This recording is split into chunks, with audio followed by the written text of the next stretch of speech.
Hi everyone, welcome back to my channel. My name is Hafiz. In this video, we will learn the folder structure of Laravel.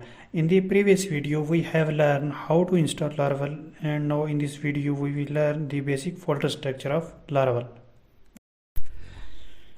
We will discuss every file and folder in the Laravel, but at the beginner level, you need to learn only basic file structure and folders of the Laravel, like what is model, what are the controllers and views, and where to write the HTML, what are the routines and config files, etc. First of all, we will discuss about the app directory. The app directory contains core code of your applications. The app directory contains a variety of additional directories such as console, HTTP, and providers. Think of the console and HTTP directories as providing an API into the core of your application. The HTTP protocol and CLI are both mechanisms to interact with your application, but do not actually contain application logic. In other words, they are two ways of issuing commands in your application. Now, next directory is the bootstrap directory. The bootstrap directory contains the app.php file which has bootstraps of the framework. This directory also contains the cache directory. This directory also contains the cache directory which contains framework generated files for the performance optimizations such as route and services, caches, files, etc. Now come to the next directory. This directory, as name suggests, contains all the configurations files of your application. The next directory is database directory. This directory contains the database migrations, models, factories, and seeds, etc. The next directory is a public directory.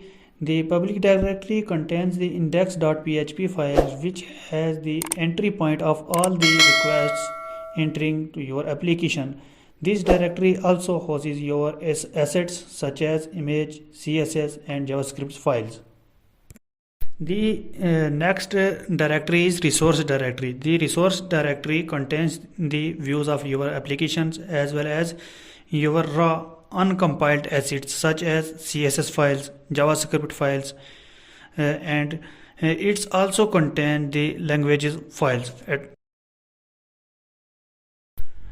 Now come to the next directory, the root directory. The root directory contains all the root definition of your application.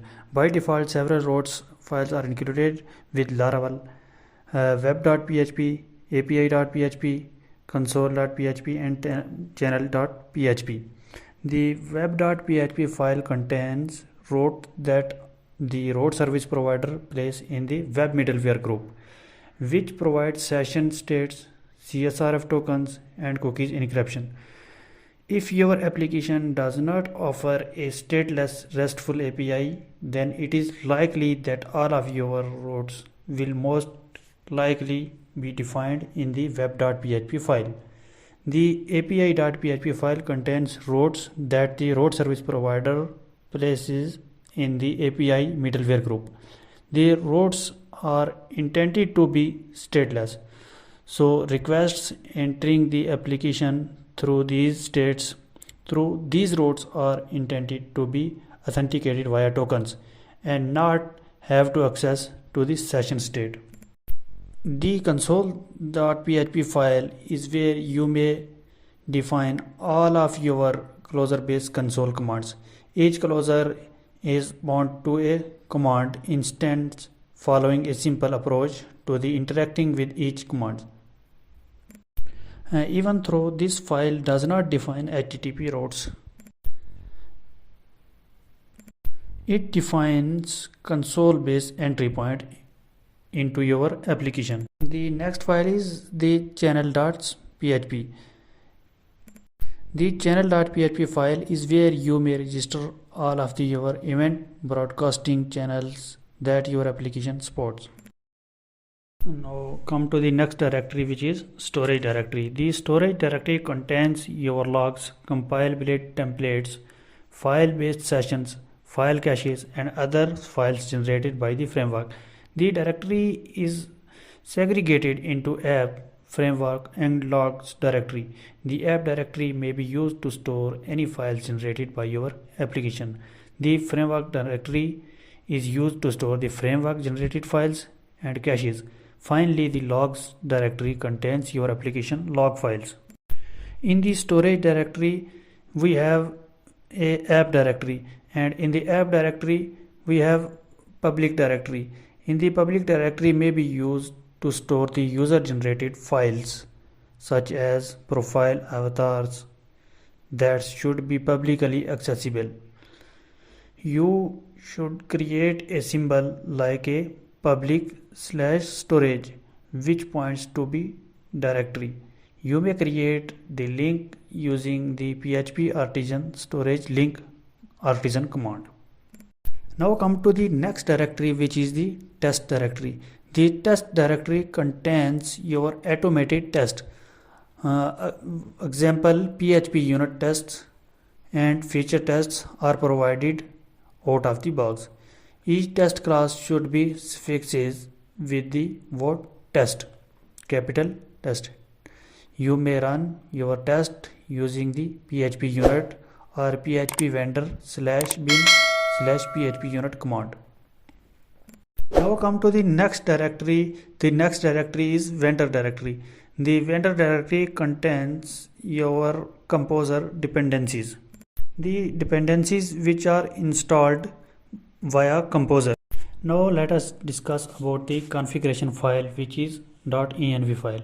In the fresh Laravel installation, in the root directory of your application, we will contain a .env.example file that defines many common environment variables. And during the Laravel installation process, this file will automatically be copied to .env file. Laravel's default .env file contains some common configurations values that may be differ based on whether your application is running locally or on a production web server.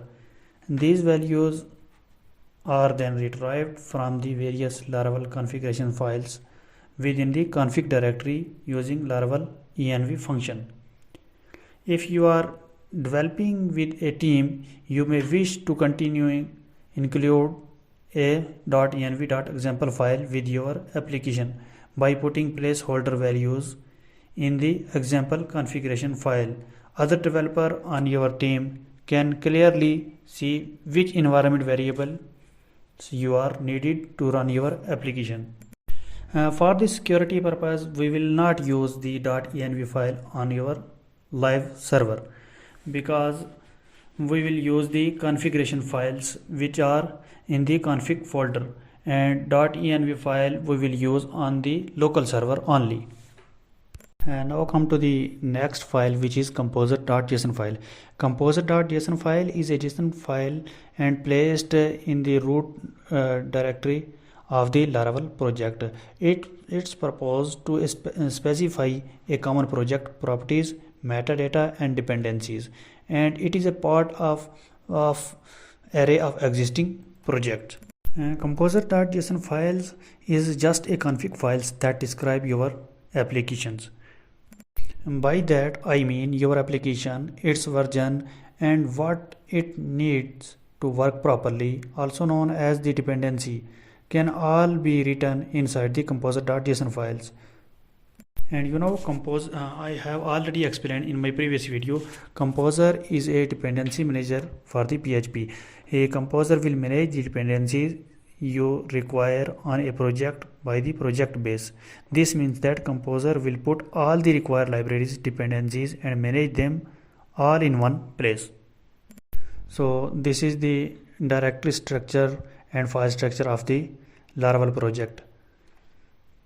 So thank you for watching this video. If you have any questions, then you can ask me in comment section. So don't forget to subscribe my channel. Please like, share this video. Thank you.